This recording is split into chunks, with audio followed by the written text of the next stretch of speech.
Kolkata night Riders কোন 5টা প্লেয়ারের প্রতি বেশি ইন্টারেস্ট দেয় হারে 2026 মিনি অকশনে। তো এই ভিডিওর মধ্যে জানি না।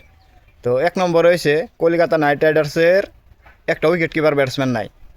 তো উইকেট কিপার ব্যাটসম্যান হিসেবে যদি নিবার যায়, তো 2জন আছে, 2জনের মধ্যে থেকে যে কোনো একজন নিলেই হবো। তো একটা হয়েছে জনি বেটশো, আর একটা হয়েছে জশ ইংলিশ। আর অ্যান্ডি রাসেলরে রিলিজ দিছে। তো অ্যান্ডি রাসেলের বদলি একটা ভালো অলরাউন্ডার নেনাগো। তো সেই অলরাউন্ডার কেরা, তো আমি আনাগো দেখাইতেছি। তো একটা হয়েছে ক্যামরন গ্রিন ফাস্ট বোলার, বহুত ভালো ব্যাটসম্যান। আর সুনীল নারায়ণের ব্যাকআপ হিসাবে একটা নেনাকবো, সেটা হয়েছে লিয়ম লিভিস্টন। তো লিয়ম লিভিস্টন বহুত ভালো স্পিন বোলার আর বহুত ভালো একটা ব্যাটসম্যান।